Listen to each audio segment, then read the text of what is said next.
হাই friends, মই প্ৰস্তুতিয়ে মোৰ নতুন এটা ভিডিঅ' হৈতে আপোনালোক সকলোকে স্বাগতম জনাইছোঁ। অতি কম সময়ত সাধাৰণভাৱে বনোৱা পনীৰ আৰু আলু ৰেচিপি এটা আপোনালোকলৈ লৈ আহিছোঁ। তেতিয়াহ'লে চাওঁচোন আহক মই কেনেকৈ বনালোঁ। পনীৰ লৈছোঁ 200 গ্ৰাম, জিৰা আধা চামুচ, কাশ্মীৰী মিৰ্চ আধা চামুচ, এটা বিলাহী সৰুকৈ কাটি লৈছোঁ, আদা লৈছোঁ, জলকীয়া দুটা সৰুকৈ কাটি লৈছোঁ, পিঁয়াজ এটা কাটি লৈছোঁ, নহৰু লৈছোঁ, ধনিয়া পাত কাটি লৈছোঁ, দুটা আলু মই ভাঙি লৈছোঁ।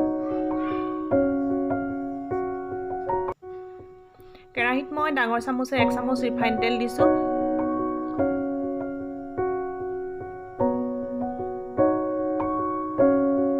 তেলখিনি গৰম হৈ গৈছে, পনীৰখিনি দি দিছোঁ।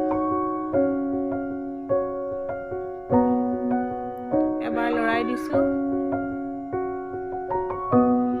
পনীৰখিনি মই অলপ ৰঙাকৈ ফ্ৰাই কৰি ল'ম।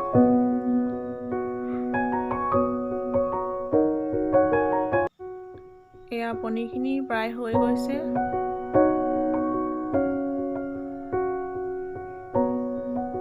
মই এই ধৰণে ফ্ৰাই কৰি ল'লোঁ। সেই একেখিনি তেলতে মই কাটি থোৱা পিঁয়াজখিনি দি দিছোঁ। পিঁয়াজখিনি মই ভালদৰে লৰাই ভাজি ল'ম।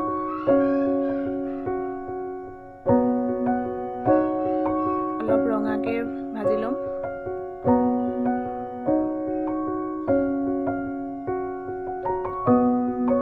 এয়া ভজা হৈ গৈছে। ইয়াত মই আদাৰ পেষ্ট আৰু নহৰু পেষ্ট আৰু কাটি থোৱা জলকীয়াখিনি দি দিছোঁ।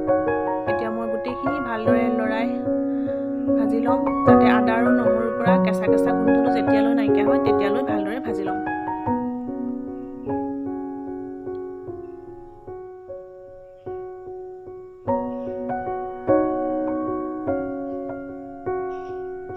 এয়া ভজা হৈ গৈছে। এতিয়া মই মছলাখিনি দি দিছোঁ। এতিয়া মই আকৌ এবাৰ লৰাই ভাজি লৈছোঁ।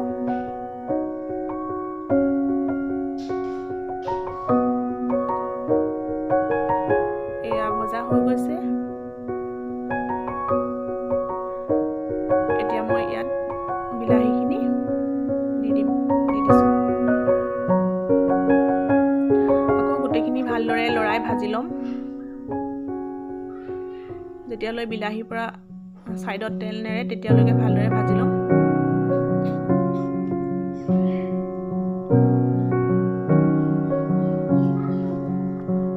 এতিয়া মই ইয়াত দিছোঁ হালধি মই আধা চামুচ দিছোঁ। আপোনালোকে নিজৰ পৰিমাণ মতে দিব। আৰু লগতে দিছোঁ মই নিমখ। এবাৰ আকৌ লৰাই ভালদৰে ভাজি ল'ম।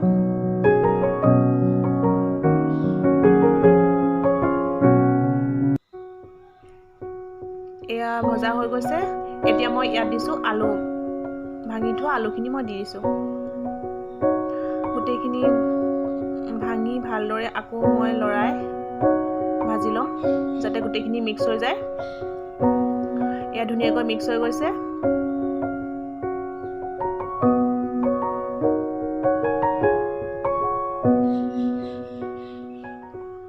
ছাইডৰ পৰা তেল এৰিছে, ধুনীয়াকৈ সিজি গৈছে।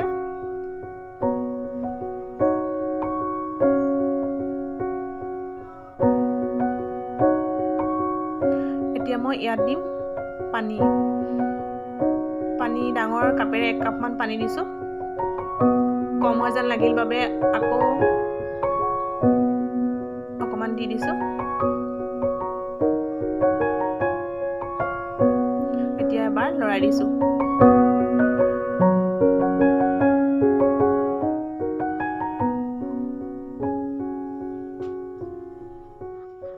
এয়া আমাৰ লাহে লাহে উতলিছে।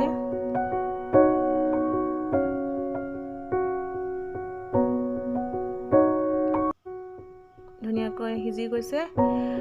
এতিয়া মই ইয়াত দিছোঁ ফ্ৰাই কৰি থকা পনীৰখিনি।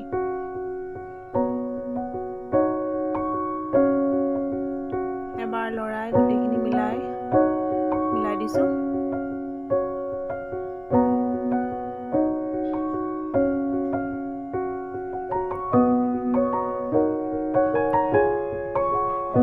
এতিয়া অলপ সময়ৰ কাৰণে ঢাকন লগাই দিছোঁ। পানী পাই হৈ গৈছে ধুনীয়াকৈ গোটেইখিনি সিজি গৈছে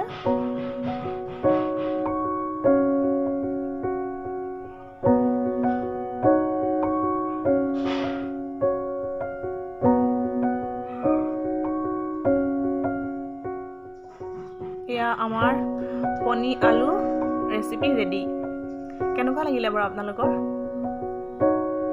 আপোনালোকেও এনেদৰে বনাই চাবচোন যদি ভিডিঅ'টো ভাল লাগিলে লাইক এটা কৰি দিব আৰু মোৰ চেনেলত যদি নতুন হয় ছাবস্ক্ৰাইব এটা কৰি দিব তেতিয়াহ'লে আজিলৈ বাই বাই থেংক ইউ